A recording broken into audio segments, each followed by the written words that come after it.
Double engine की सरकार में किसान को कितनी राहत मिली है, किसान कितना खुशहाल हुआ है।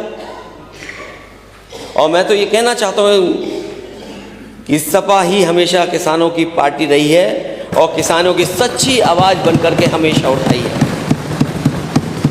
भारतीय जनता पार्टी ने किसानों के साथ धोखा किया है। ये जितना सच का डॉक्यूमेंट होना चाहिए था, सच्चाई के साथ, उतना नहीं दिखता है। जो सरकार लगातार $1 ट्रिलियन की अर्थव्यवस्था की बात कर रही हो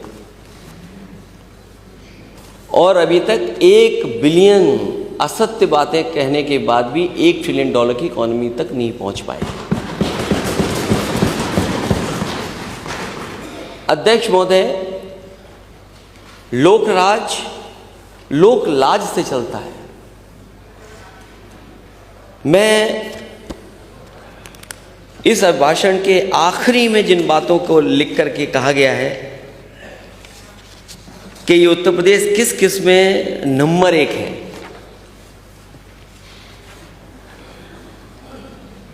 वो सरकारी आंकड़े हैं, लेकिन उत्तर प्रदेश नंबर 1 है किस में?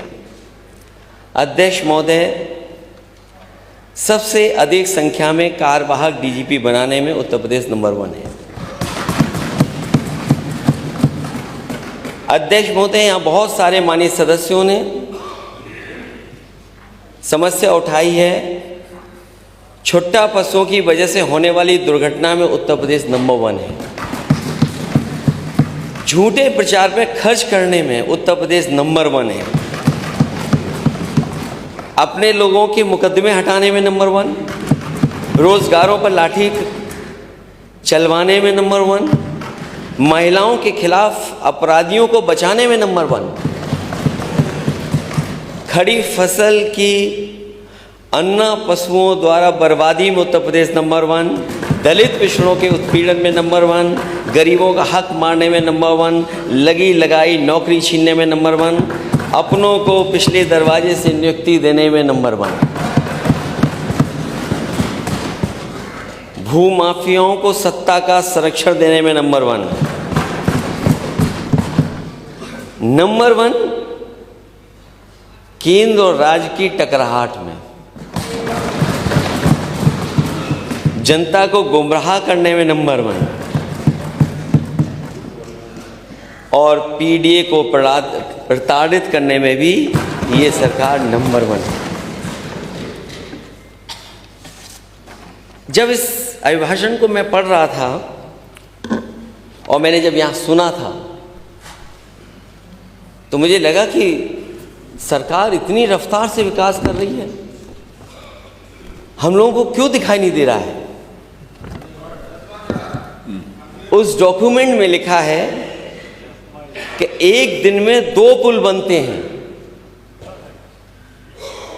एक दिन में 2 पुल बनते हैं, मतलब कागज पर बने पुल, सारा बजट गुल।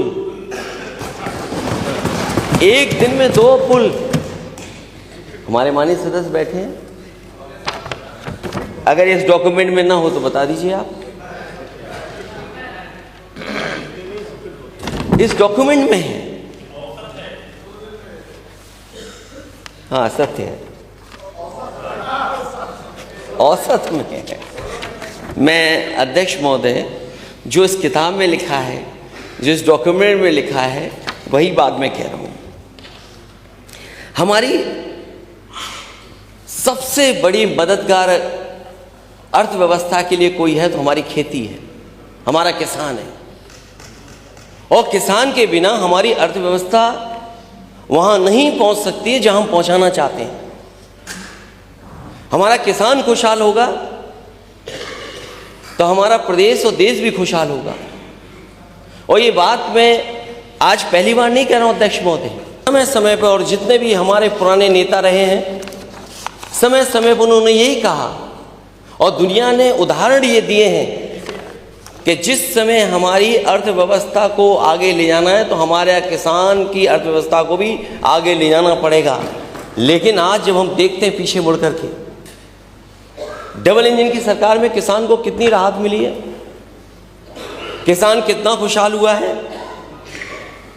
और मैं तो ये कहना चाहता हूँ कि सपा ही हमेशा किसानों की पार्टी रही है और किसानों की सच्ची आवाज़ बनकर के हमेशा उठाई है।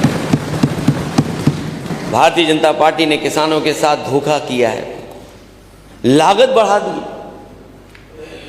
जो कभी नहीं हुआ, बोरे की चोरी वो हो गई। और अध्यक्ष महोदय, मैंने कई बार कहा ये बोरी की चोरी एक बहुत पुराना बिस्किट का पैकेट और बिस्किट आता था, उससे कहीं भारतीय जनता पार्टी सीख रही है। उस कंपनी ने कभी अपना मुनाफा कम नहीं होने दिया, आज भी पैकेट मिलता है। पहले उतने ही पैसे में इतना मिलता था, आज वो उसी पैसे में इतना हो गया है। पहले 5 किलो बोरी से गायब था, अब 5 किलो और गायब हो गया।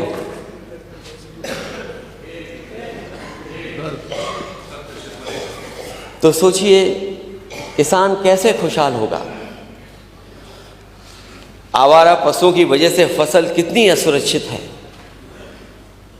वो बजट में जब बात आएगी तो मैं बजट में कहूंगा। जो फसल बचती भी है उसकी कीमत क्या सरकार दे पा रही है? और सरकार बताए कि अगर एक मंडी बनाई हो कहीं पर, पूरे उत्तर प्रदेश में इस डबल इंजन की सरकार ने अगर एक मंडी कहीं नई बनाई हो तो सरकार बताए। और मुझे याद है कोविड के समय पर ये बात रखी गई थी कि बहुत बड़े पैमाने पर एग्रीकल्चर इंफ्रास्ट्रक्चर के लिए 1 लाख करोड़ रुपए मिलने जा रहा है। अगर एग्रीकल्चर इंफ्रास्ट्रक्चर के लिए आपको पैसा मिला है तो वो पैसा कहां चला गया? और अगर पैसा मिला था और पैसा लगा होता तो हमारे किसानों की आय दोगुनी क्यों नहीं हुई? फसल बीमा के नाम पर लूट जारी है अभी तक। किसान अपना खेती करे या आंदोलन करे, और ये पहली सरकार है जहां पर किसान अपने हक और अपनी कानूनी मदद के लिए जब खड़ा हुआ और काले कानून को हटाने के लिए खड़ा हुआ तो लगभग 1000 किसानों की जान चली गई। तो किसान खेती करे कि आंदोलन करे, और सरकार कम से कम ये बताए कि उनका फार्मूला क्या है जिसकी वजह से और जिसकी लागू हो जाने के किसानों की आय दोगुनी हो जाएगी। उसके बच्चों की सेना में भर्ती रोक दी गई है। सेना की पक्की पेंशन वाली नौकरी हमारे गांव की अर्थव्यवस्था की रीढ़ थी। आय दोगुनी करने के नाम पर आय ही छीन ली सरकार ने। किसान की आय तो दोगुनी नहीं हुई, लेकिन आयु आधी हो गई। आज परिवार की चिंता की वजह से खेती किसानी के साथ साथ किसान भी आधा रह गया है। किसान सम्मान निधि में जिस तरह किसान लगातार घट रहे हैं या घटाई जा रही है संख्या, उससे वो दूर दिन नहीं कि जब केवल कागज पर ये योजना सिमट करके रह जाएगी। क्या किसान सम्मान निधि से ही किसान की आय दोगुनी हो जाएगी, या सरकार वो व्यवस्था बताएगी, वो फार्मूला बताएगी जिससे किसान की आय दोगुनी हुई होगी? और मैं ये कह सकता हूं कि किसानों के साथ सरकार ने धोखा देने का काम किया है।